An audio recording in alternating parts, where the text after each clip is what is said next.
Victoria Ashford stood in the center of her Manhattan penthouse, phone pressed to her ear, barking orders at someone about flower arrangements. Her heels clicked against the marble floor as she moved from room to room, inspecting every detail. Tonight was important. 200 of the city's wealthiest people would be walking through her doors for a charity gala, and everything had to be perfect. She'd built her fortune from nothing, or at least that's what she told the press. A tech company that revolutionized online payments had made her a billionaire before 40. Now at 43, she lived in a world of private jets, designer clothes, and parties that cost more than most people earned in a year. She'd worked hard to get here, she reminded herself. She deserved this life. In the corner of the grand ballroom near the floor-to-ceiling windows overlooking Central Park sat her prized possession, a Steinway grand piano, black and gleaming, worth more than a luxury car. She'd bought it 2 years ago because it looked elegant. The fact that she couldn't play a single note didn't matter. It was a statement piece, like the modern art on her walls or the crystal chandelier hanging above it.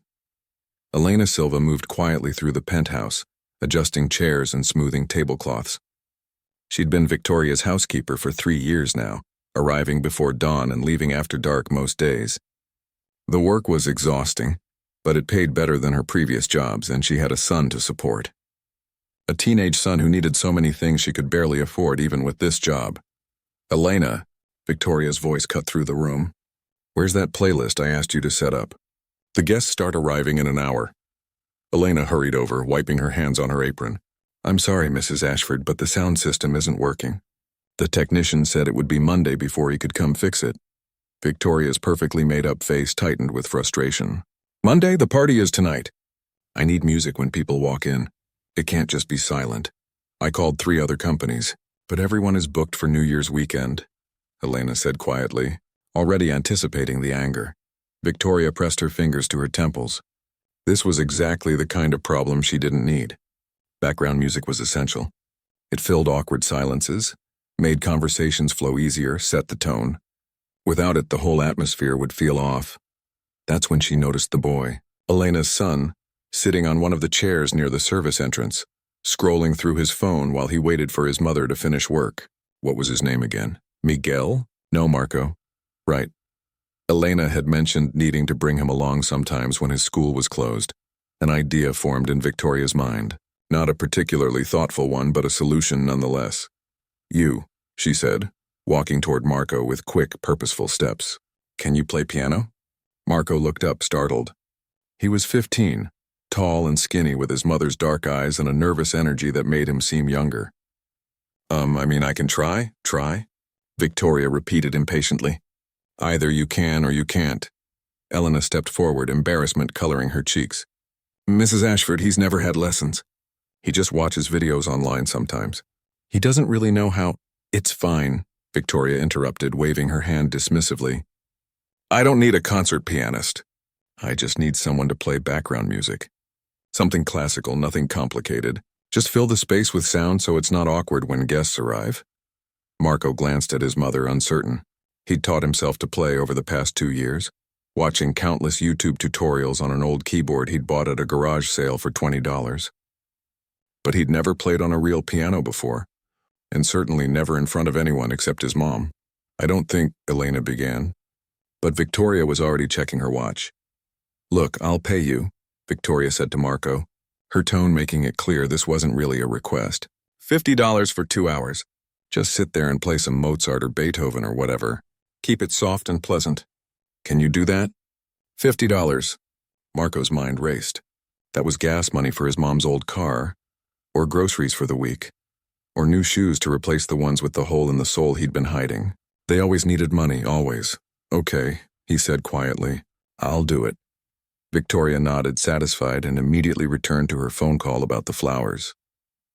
For her, the problem was solved. The boy would make some noise, the guests would have their background music, and the party would go on as planned. Elena pulled Marco aside, her voice low and worried. "Mijo, you don't have to do this. She's putting you on the spot." "It's okay, Ma," Marco whispered back. $50 is $50. I'll just play some stuff I know. It'll be fine."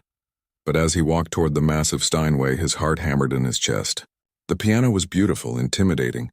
He'd only ever played on cheap keyboards with plastic keys. This was real. This was the kind of instrument concert pianists performed on. He sat down on the bench, his hands hovering over the keys. The guests would be arriving soon. Victoria was across the room, completely absorbed in her preparations, having already forgotten about him. To her, he was just a solution to a minor inconvenience, background noise, as forgettable as the flower arrangements or the catered food. Marco took a deep breath and let his fingers touch the keys. The first notes rang out across the ballroom, clear and pure in a way his keyboard at home could never produce. The sound was incredible, rich, real, alive. He started with something simple, a basic classical piece he'd memorized from a tutorial. But as his fingers moved, something happened. The music began to change, to evolve. He found himself improvising, adding variations, letting his hands follow instincts he didn't even know he had. The melody shifted from classical to something more contemporary, weaving together different styles into something entirely his own. The early guests began to arrive, stepping into the penthouse and immediately falling silent. They'd expected pleasant background music, the kind you hear in hotel lobbies. Instead, they heard something extraordinary. The teenager at the piano played with a natural talent that shouldn't have been possible. His fingers moved across the keys with the confidence of someone who'd trained for years, creating music that was both technically impressive and deeply emotional. An older gentleman in an expensive suit stopped mid-conversation, his attention drawn completely to the piano. A woman in a glittering dress set down her champagne glass, tilting her head to listen better. One by one, the arriving guests found themselves captivated by the music filling the room. Victoria, however, barely noticed. She greeted her guests with practiced smiles and air kisses, guiding them toward the champagne and hors d'oeuvres. The music registered only as a pleasant background hum, confirmation that her problem had been solved.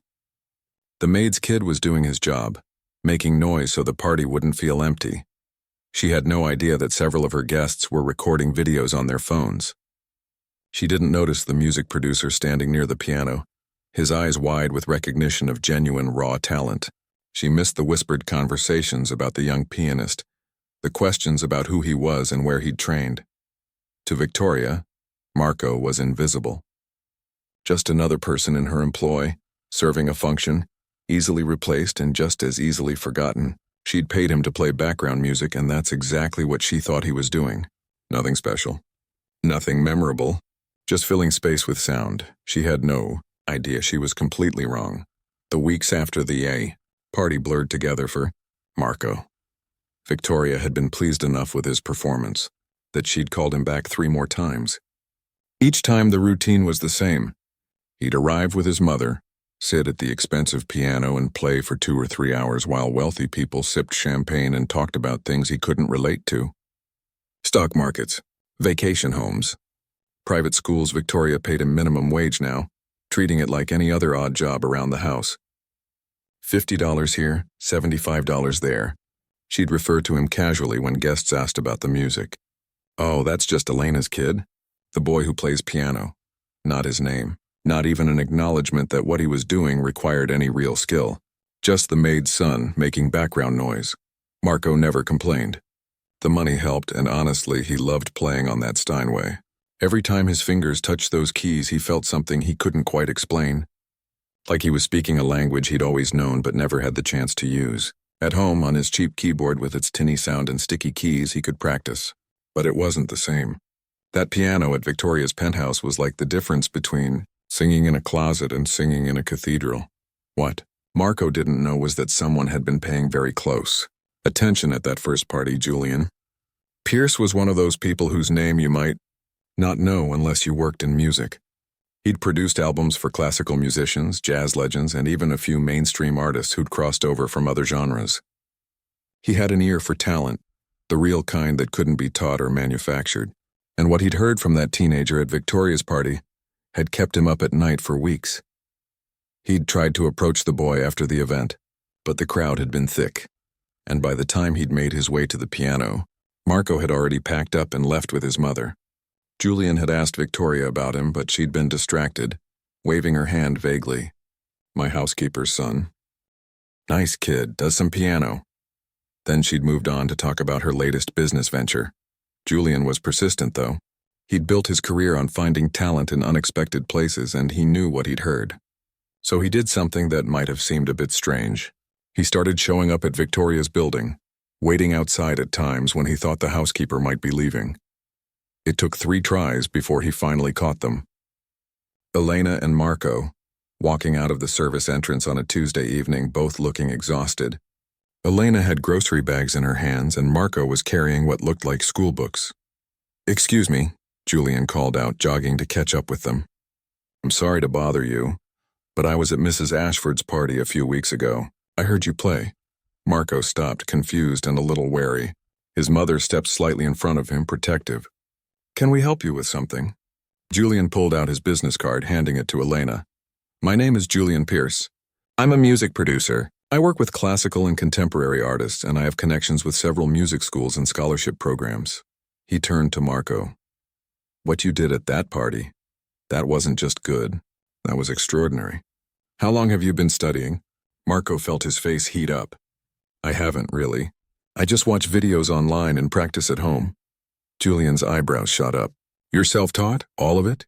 "Yeah, I've been playing for about 2 years. I have a keyboard at home." For a moment, Julian just stared at him. Then he laughed, but it wasn't mocking. It was amazed. 2 years. Self-taught. Do you have any idea how rare that kind of natural ability is? He looked at Elena. "Your son has a gift. A real one. The kind that should be developed properly." Elena's grip tightened on her grocery bags. She'd heard promises before, grand words that led nowhere. "That's very kind of you to say, but lessons are expensive. We can't afford—" "That's what I'm trying to tell you," Julian interrupted gently.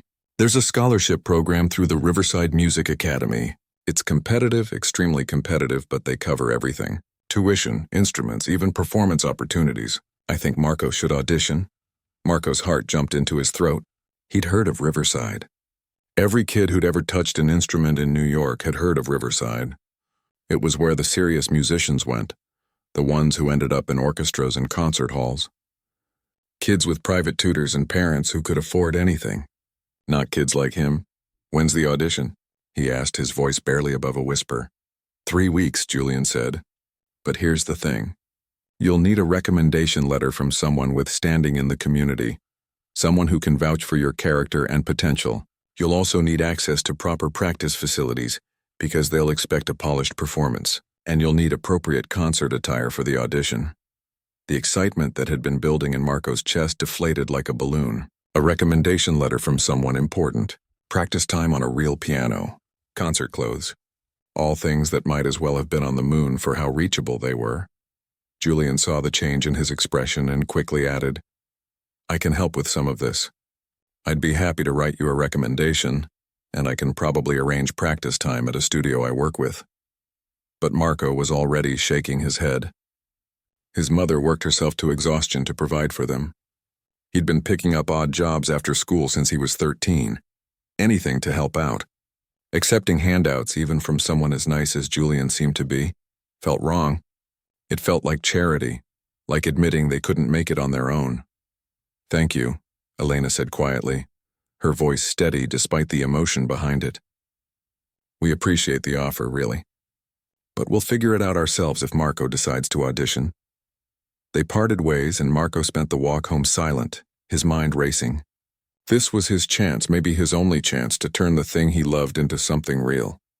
But how? That night, after Marco had gone to bed, Elena sat at their tiny kitchen table looking at the bills spread out in front of her. She did the math 3 different ways, but it always came out the same. There wasn't enough. Even if she skipped her own meals, even if she worked extra hours, there wasn't enough for proper practice time and concert clothes and everything else Marco would need. She made a decision then, one that made her stomach twist but seemed like the only option. The next day she'd ask Victoria for an advance on her salary. Just enough to cover the basics. She'd work it off, stay extra hours, whatever it took. And maybe, just maybe, she could ask if Marco could practice on that piano during times when Victoria wasn't home or hosting parties. Just a few hours a week. Victoria listened to Elena's request with half her attention, scrolling through emails on her phone while her housekeeper spoke. An advance? Sure, whatever. She'd deduct it from the next few paychecks. But the piano practice request made her look up. The Steinway? Victoria repeated, her tone shifting. That's a very expensive instrument, Elena. It's not a toy. I understand, Mrs. Ashford. Marco would be very careful. Just maybe an hour or two a week when you're not here. I don't think that's a good idea. Victoria cut her off. The piano needs to be maintained properly. Too much playing causes wear and tear, especially from someone who's not professionally trained. He can play during my events when I need him. That's generous enough, don't you think? Elena felt something crack inside her chest, but she kept her face neutral. Of course, Mrs. Ashford. Thank you for the advance. Walking home that evening, Elena handed Marco the cash for the advance. It's not much, but it's something. We'll make it work. Marco took the money, but he'd overheard part of the conversation with Victoria that afternoon. He'd heard the no. He looked at his mother, at the lines of exhaustion around her eyes, and made his own decision. The community center has a piano, he said. It's old and some keys don't work right, but it's free. I'll practice there. He didn't mention that the piano at the community center was barely functional, that 3 of the keys stuck and 2 others didn't make any sound at all.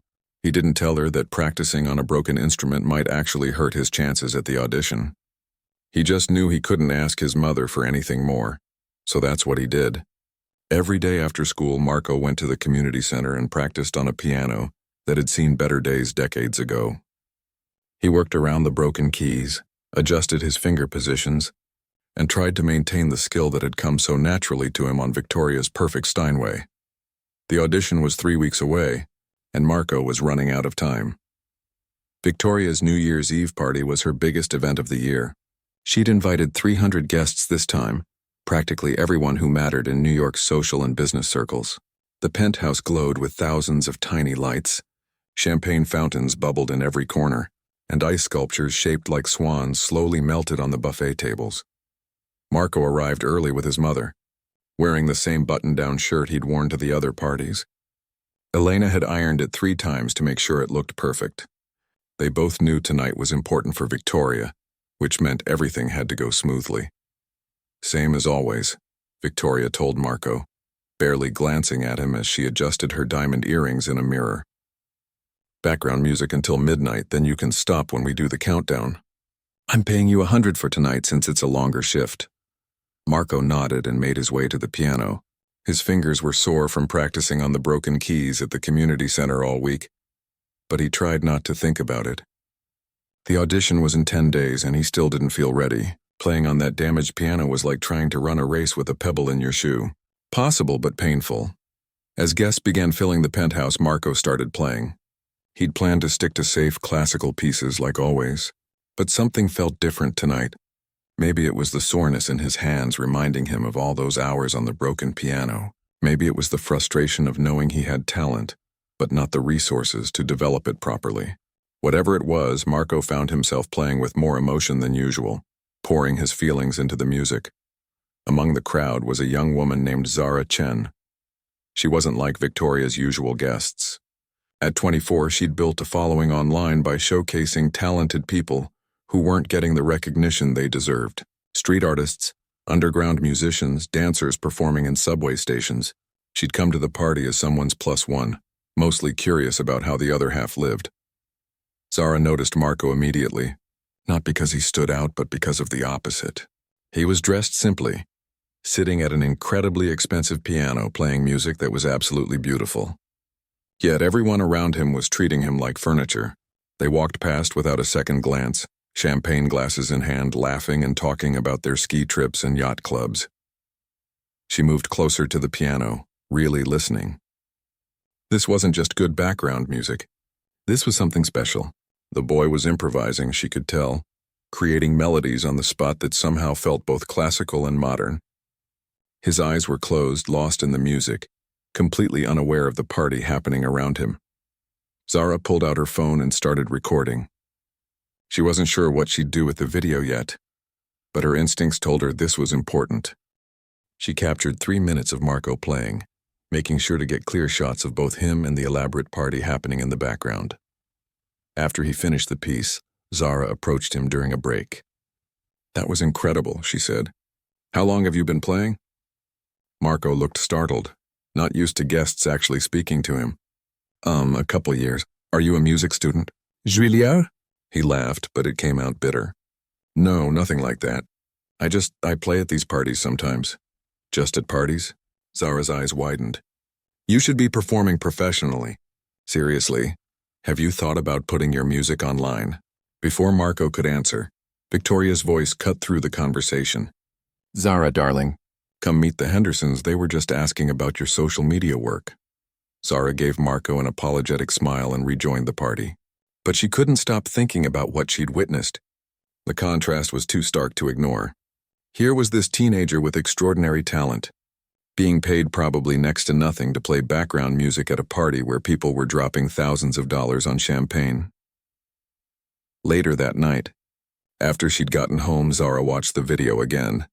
Then again. The more she watched, the more convinced she became that people needed to see this, not just music lovers but everyone, because this was about more than just good piano playing.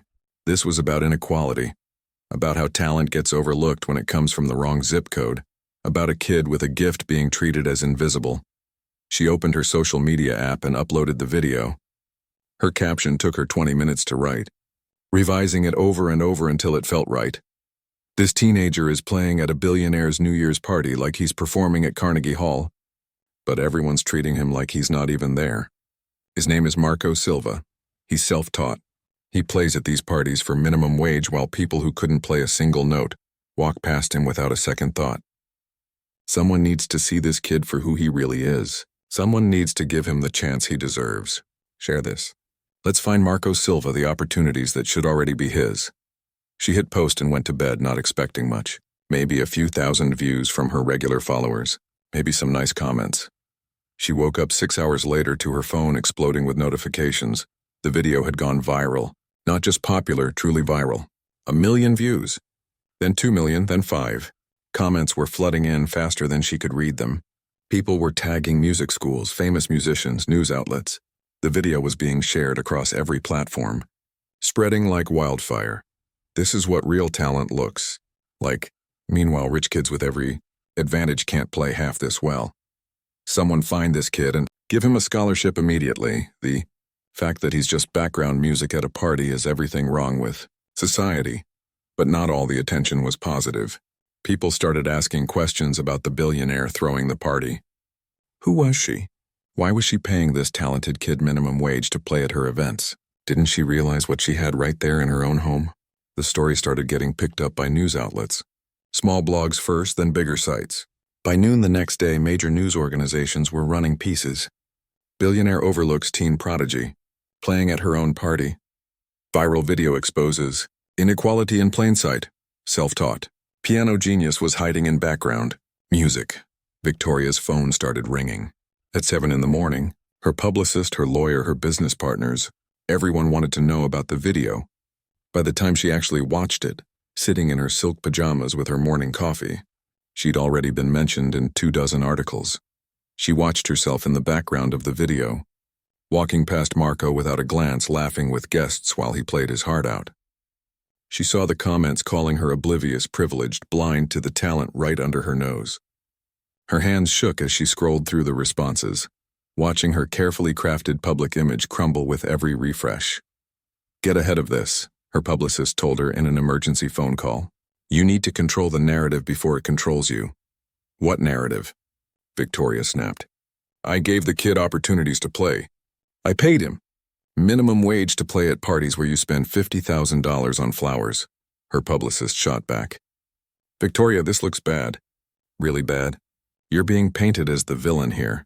The wealthy woman too self-absorbed to recognize genius. Victoria wanted to argue, but she couldn't. Because the truth was, she hadn't recognized anything. She'd heard Marco play dozens of times and had never once really listened. To her, he'd just been filling space, making noise so her parties wouldn't feel empty. Her PR team scheduled an emergency meeting for that afternoon. They needed a strategy, a way to spin this situation back in her favor. Victoria agreed to everything they suggested, but inside, she felt something she rarely experienced: genuine uncertainty. Her reputation, the thing she'd built so carefully alongside her fortune, was being torn apart by a 3-minute video of a teenage boy playing piano. The video kept spreading. By evening, it had 20 million views. Marco's name was trending on social media. Music schools were trying to find him. Reporters were looking for interviews, and Marco himself, exhausted from a shift at his after-school job at a grocery store, had no idea any of it was happening. He'd gone straight from work to the community center to practice on the broken piano, his phone turned off so he could focus. He wouldn't find out until he got home that night that his entire life had changed. That millions of people had seen him play, that the world was finally paying attention, and that Victoria Ashford, the woman who'd never really looked at him before, was now very interested in being part of his story. Marco walked through his apartment door at 9:30 that night, his backpack heavy with textbooks and his fingers still aching from 2 hours of practice on the broken piano. His mother was sitting at the kitchen table, her phone in her hand, tears streaming down her face. His heart stopped. "Ma, what's wrong? What happened?" Elena looked up at him and he realized she wasn't crying from sadness. She was crying from something else entirely. She turned her phone around, showing him the screen. "Mijo, you need to see this." The next hour was a blur. Marco watched the video that Zara had posted, his face burning with embarrassment at seeing himself on screen. Then he started reading the comments. Hundreds of them. Thousands. People saying his playing was beautiful, extraordinary, that he deserved opportunities and recognition. His phone, which he'd turned back on, immediately exploded with notifications. Friend requests, messages from strangers, tags and posts he didn't understand. "There's more," Elena said quietly, pulling up news articles on her laptop. Story after story, all about him, all about the viral video, all asking the same questions about Victoria Ashford and why she'd never recognized his talent. Marco felt sick to his stomach. Yes, Victoria had been dismissive. Yes, she'd treated him like he was just background noise. But he'd never asked for any of this attention. He just wanted to play piano and maybe, if he was lucky, get into that scholarship program. His phone rang. An unknown number. He almost didn't answer, but something made him pick up. "Marco, this is Julian Pierce. I assume you've seen what's happening online?" "Yeah," Marco managed. "It's crazy. I don't know what to do." "I've been getting calls all day," Julian said. "Music schools, journalists, even a few agents. Everyone wants to know about you. But listen to me carefully. This attention can be a good thing, but it can also be dangerous. You need to be careful about who you trust and what opportunities you accept. Do you understand?" Before Marco could respond, there was a knock at the apartment door. Elena opened it to find a well-dressed woman with a briefcase and an overly bright smile. "Good evening. I'm Catherine Walsh from the Ashford Foundation. Mrs. Ashford sent me. May I come in?" Marco and Elena exchanged glances. The Ashford Foundation? They'd never heard of it. Catherine didn't wait for permission, stepping inside and looking around the small apartment with barely concealed judgment. Mrs. Ashford has seen the video that's been circulating, and she's deeply moved by Marco's talent. She wants to help. "Help how?" Elena asked, her voice careful. Catherine opened her briefcase and pulled out a folder. "Mrs. Ashford would like to fund Marco's music education. Full scholarship to any school he chooses.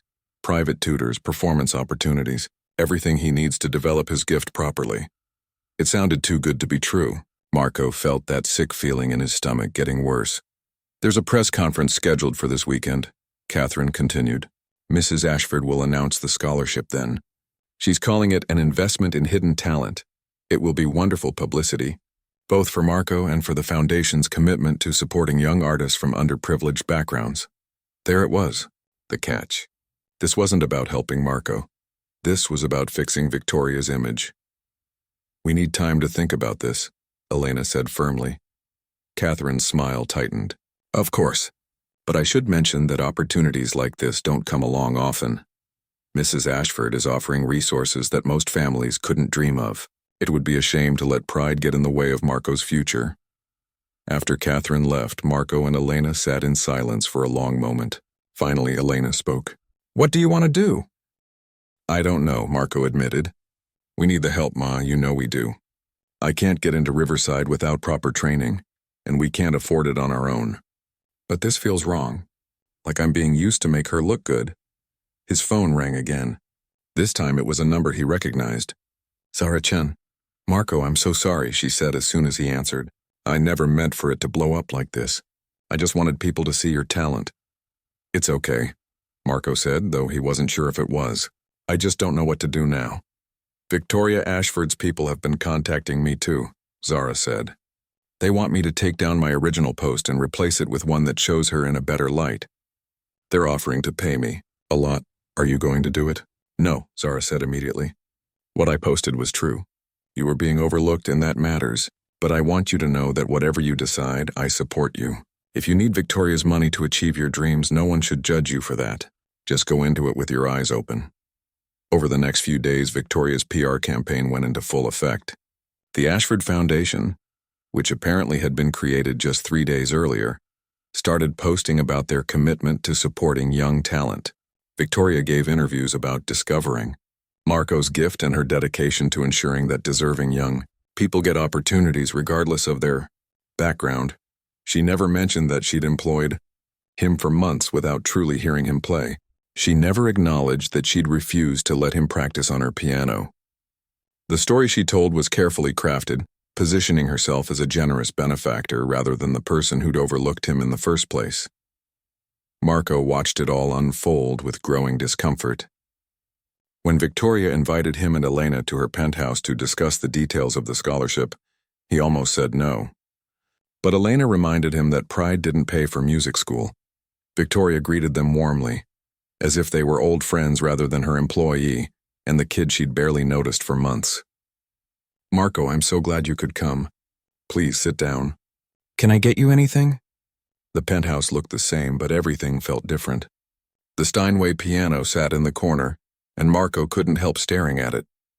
All those times he'd asked to practice on it, all those times Victoria had said no.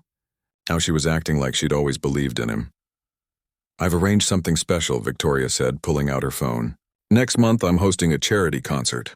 All proceeds go to music education programs, and I'd like you to be the featured performer. It'll be excellent exposure for you. Featured performer? Marco repeated, yes. We'll market it as an evening with Victoria Ashford and her protege. The Symphony Hall, professional production, everything first class.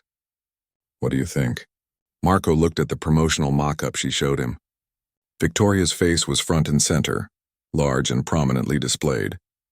His own photo was smaller off to the side, with a caption identifying him as protege and scholarship recipient.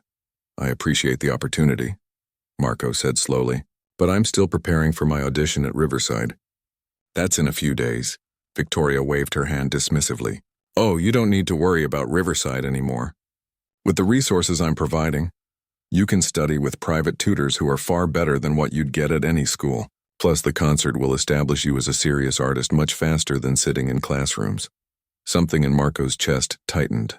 Julian's warning echoed in his head. Be careful about who you trust and what opportunities you accept. Mrs. Ashford, Elena said quietly.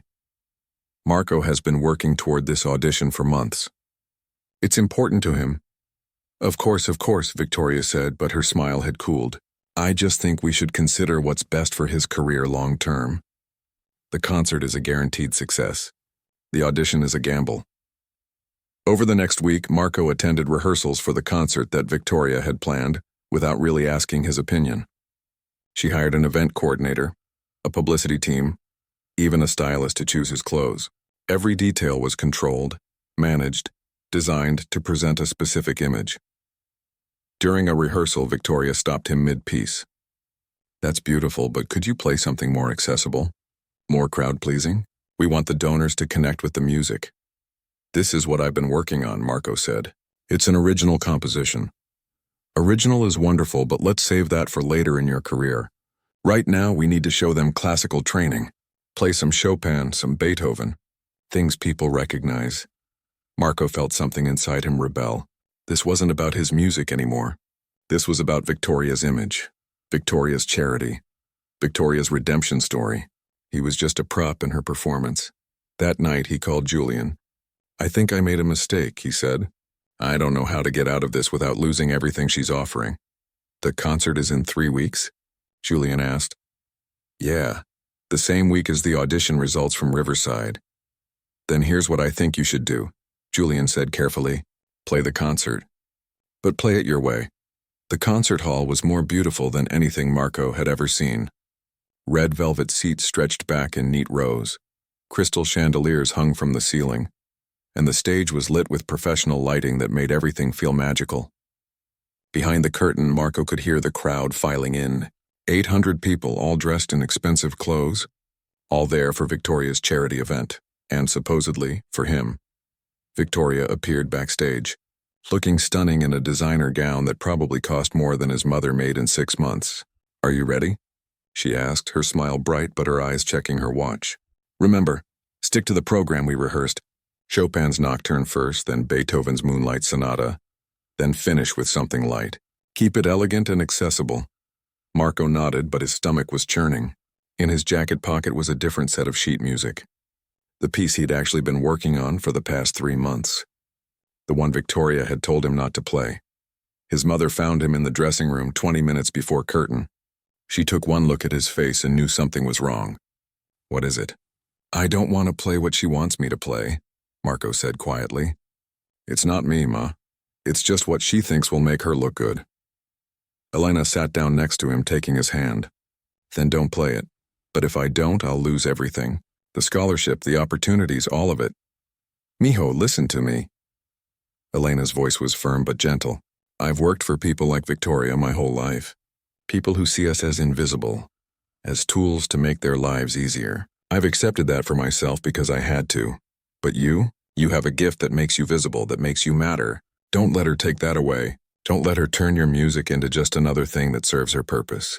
Marco felt tears prick his eyes. "What if I fail? What if this is my only chance?" "Then you fail on your own terms, playing your own music. That's still better than succeeding while pretending to be someone you're not." The stage manager called for places. Marco stood, took a deep breath, and made his decision. The crowd settled as the lights dimmed.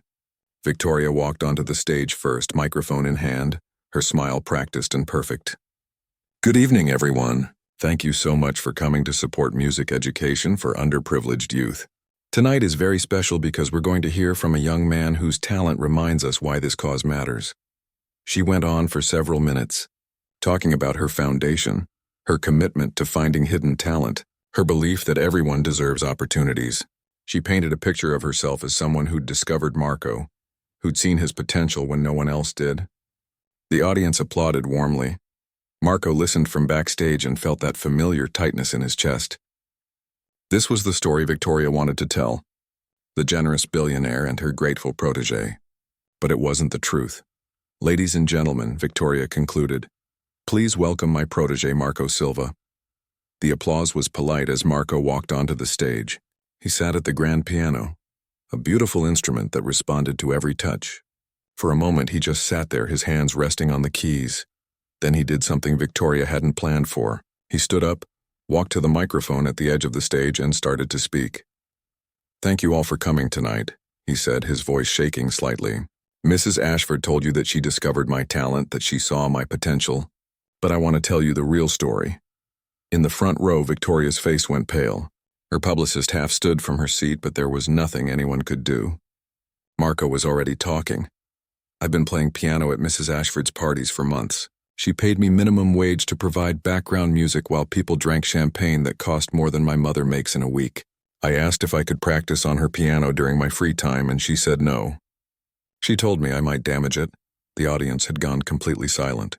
Some people shifted uncomfortably in their seats. "I'm not saying this to make her look bad," Marco continued. "I'm saying it because it's important. Because the only reason anyone is paying attention to me now is because someone made a video that went viral.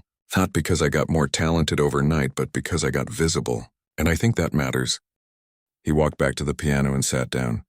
"Mrs. Ashford wanted me to play Chopin and Beethoven tonight. Safe choices, classical pieces that everyone knows. But I'm not going to do that. Instead, I'm going to play something I wrote. It's called Invisible, and it's about what it feels like to have a gift that no one sees.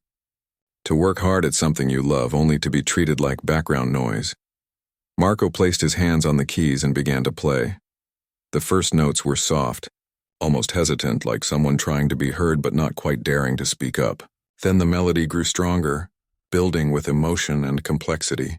It was classical in structure but contemporary in feeling, incorporating techniques Marco had taught himself from watching videos and practicing on broken pianos, and finally, occasionally on Victoria's Steinway. The piece told a story without words. It spoke of frustration and hope of being overlooked and finally being seen. It captured the experience of standing in a room full of wealthy people, playing your heart out and knowing that not one of them was really listening. And then it shifted, becoming triumphant and powerful, representing the moment when invisibility breaks and a voice finally breaks through. Marco poured everything into that performance. Every hour he'd spent practicing on his cheap keyboard, every time he'd been dismissed or ignored, every moment of doubt about whether his talent was real or just wishful thinking. It all went into the music. By the time he played the final notes, there wasn't a sound in the concert hall. Then someone started clapping. Then another person. Within seconds, the entire audience was on their feet, applauding so loudly that Marco could feel it in his chest. He looked out at the crowd through tears he hadn't realized were falling. His mother was in the back row, the only seat she could afford to buy, crying openly. Zara Chen was there too, recording on her phone but this time with permission, documenting not a moment of overlooked talent but a moment of triumph, and Julian Pierce, standing near the side of the stage, was nodding with satisfaction. This was what he'd heard at Victoria's party. This was the real thing. Backstage after the performance, Victoria was surrounded by her team, all of them talking at once about damage control and how to spin what had just happened. But they were interrupted by a group of people who'd come looking for Marco, representatives from Juilliard, from the Manhattan School of Music, from Berkeley, a producer from a major classical label, even a talent agent who specialized in crossover artists. They bypassed Victoria entirely, finding Marco in the dressing room with his mother. "That was extraordinary," the woman from Juilliard said. "We'd like to offer you a full scholarship starting next semester. No audition necessary after what we just witnessed." The offers kept coming. Scholarships, mentorship programs, recording opportunities. Everything Marco had dreamed of, but on his own terms, earned by his own talent rather than by being Victoria's redemption project. Victoria found him an hour later, after most of the crowd had left. Her carefully maintained composure had cracked around the edges. "You embarrassed me up there," she said. "In front of everyone." "I told the truth," Marco replied. "That's all. I was offering you opportunities. A future." "You were offering yourself good publicity," Marco corrected gently. "There's a difference." Victoria opened her mouth to argue, then closed it again. For perhaps the first time, she really looked at Marco. Not as her housekeeper's son, not as a prop for her image, but as an actual person. "You're right," she said finally, the words seeming to cost her something. "I heard you playing in my home for months and I never really listened.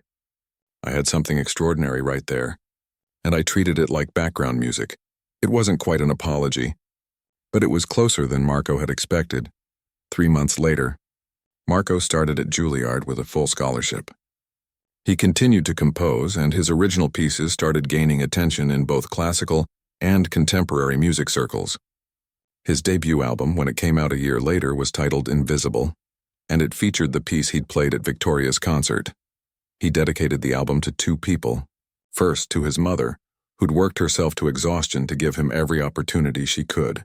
And second, to everyone who'd ever been overlooked, dismissed, or told their dreams weren't practical.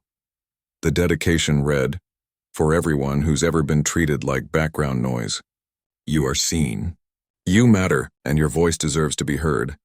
As for Victoria, she did learn something from the experience, though it took time. She still hosted parties, still lived in her penthouse, still ran her business empire. But occasionally, when she passed the Steinway piano in her ballroom, she'd stop and really look at it. And she'd remember the teenager who'd sat there, pouring his soul into music that she'd been too distracted to hear. The lesson had been expensive for her pride, but some lessons are. The cost of really seeing people, of recognizing worth beyond status or wealth, of understanding that talent doesn't announce itself in convenient packages. These were things money couldn't buy, but losing face could teach. And somewhere in a practice room at Juilliard, Marco sat at a piano and played. Not for anyone else this time. Just for himself. Just for the pure joy of making music. Because now finally he was visible. But more importantly, he'd learned that the music mattered whether anyone was watching or not. That was the real gift. Not being seen, but knowing his worth even when he was invisible.